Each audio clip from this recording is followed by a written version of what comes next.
Chapter 12. Repairing the Timeline. As TC and the Time Bandit continued to wrestle, Sophia waved frantically at Frederick to get his attention, and then motioned for him, as well as Daniel and Spencer, to join her a slight distance away from the open time portal. Candace did not seem to take much notice of Sophia's gesturing for the others to join her as her eyes stayed glued to the two figures still wrestling furious. Frederick, Daniel and Spencer, however, responded immediately and ran over to Sophia as they all gathered around her in the conspiratorial huddle. Sophia hurried to explain, knowing that TC surely could not keep up his distraction for very much longer. Frederick nodded energetically in agreement as Sophia shared her idea with them. Since the time portal was now open, she reasoned that this was the opportunity they had been waiting for to repair the breaches in their timeline. Straining against the wind, Frederick quickly threw down his briefcase and with shaking hands he opened the latch and withdrew all three rift locators. Sophia, Daniel, and Spencer rushed in to pick them up as Frederick hurriedly gathered up his briefcase from the ground. Feeling the press of time and instinctively knowing what to do, Sophia waved at Daniel and Spencer to follow her back to the open time portal. The wind was continuing to blow fiercely at them as Daniel and Spencer pushed on after Sophia, who was already holding her rift locator with her arms slightly stretched upward and in front of her as she ran. Daniel and Spencer followed suit and soon they were all three, standing each with their rift locator aimed at different points along the perimeter of the portal. They had not planned this out at all, but the rift locators had apparently drawn each of them like magnets to where the breaches were. As soon as the Time Bandit saw this, he abruptly stopped wrestling with TC and let out a loud screech of protest. "No, this is not possible. How do you have all three of the rift locators? Candace, hurry and do something. We must stop them." The Time Bandit lunged frantically forward, but TC held him back as he shouted out instructions to Sophia, Spencer and Daniel. "Great work, everyone. Now all you need to do to activate the rift locators is to press down firmly at the base of the device and no matter what, hold on tight until the power stream stops on its own." Sophia was shaking as she nodded and settled her grip more fully at the base of the device. She had to will herself to stay focused as the Time Bandit once again attempted to forcibly maneuver past TC, and when he was once again unsuccessful he shouted out in fury at Candace. "I gave you a direct order. Stop them."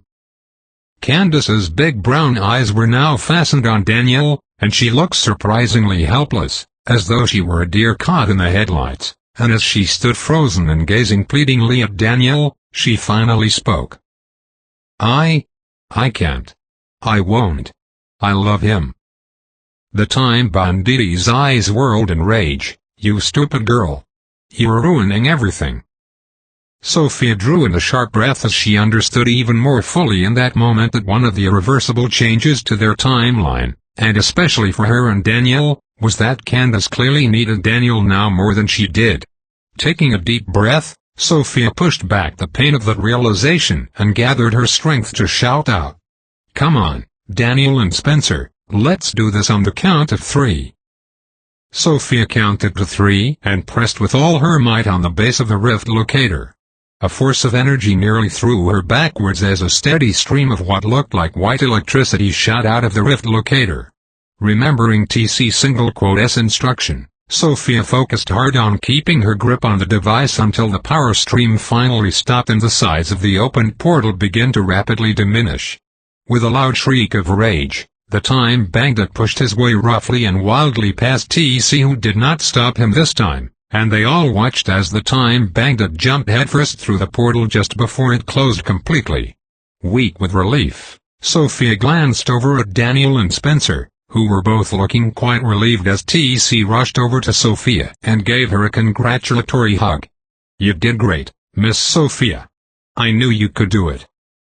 Although TC's enthusiasm was contagious, she was still struggling a bit to believe it was really over. "Do you think the Time Bandit will try to come back here again, TC?" TC:*S expression sobered at her question. "Well, Miss Sophia, I cannot say for certain that he will not try again in the future, but I can assure you that Frederick and I are going to do all that we can to keep this timeline secure." As soon as Frederick heard his name, he came over to them, and Sophia was glad to see the scientist looking much more relaxed and quite like his old self. And Daniel and Spencer joined them as well.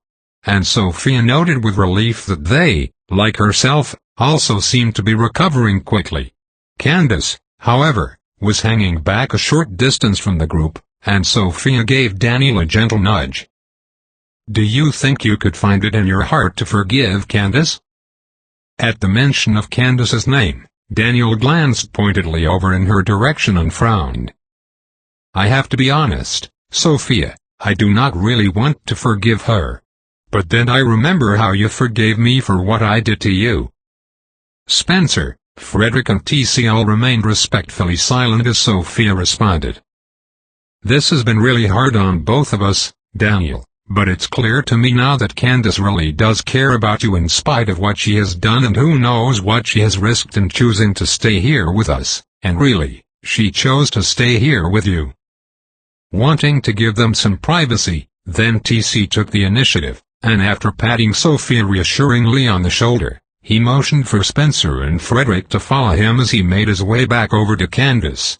Sophia noticed then, and was encouraged to see, that Candace's countenance brightened a little as they approached. When the others were out of earshot, Sophia turned her full attention back to Daniel, who now had a clearly grief-stricken expression on his face. "I just cannot believe how badly I messed everything up for us, Sophia, and now Candace is here." His voice broke slightly, and Sophia suddenly found herself grief-stricken as well, and she had to push back a fresh wave of pain before speaking. "I know you love me, Daniel, and I will always love you too. But I think we have to face that even though we have repaired it, our timeline has still been changed." Daniel glanced over at Candace again, who was appearing more comfortable and at ease now as TC, Spencer and Frederick stood talking to her. When Daniel's gaze returned fully back to Sophia, she caught her breath at the sharp pain in his blue eyes. "I will love you forever, Sophia. Please, I need you to believe that, or I do not think I can go through with what I feel I must do." Tears began to well up suddenly and fully in Sophia's eyes as she realized he was saying goodbye. "What is it that you feel you must do now, Daniel?" Sophia feared her knees might buckle as she anxiously braced herself to hear more.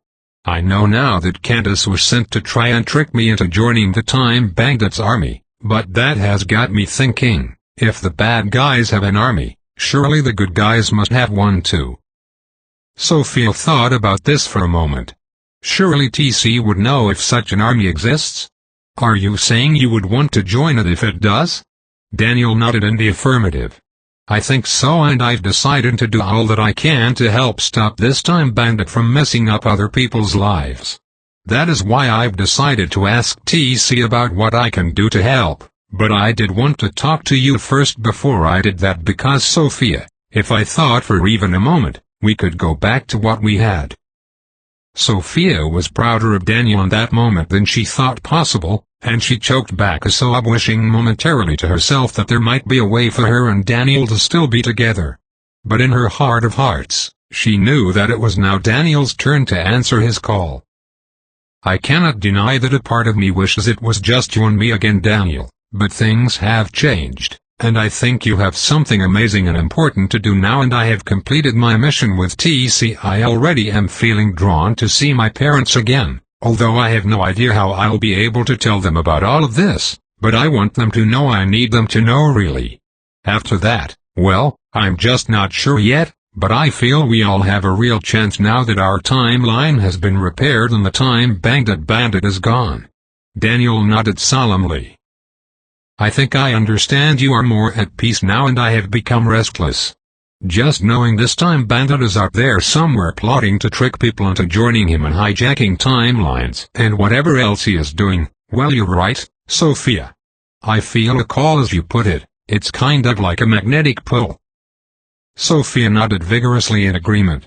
"I know that feeling well. It took me by surprise when it happened to me, too." She stopped here a moment, suddenly overcome by emotion. I just want to be sure to tell you while I can, how very proud I am of you, Daniel, and wherever the future takes you, I know it will be great."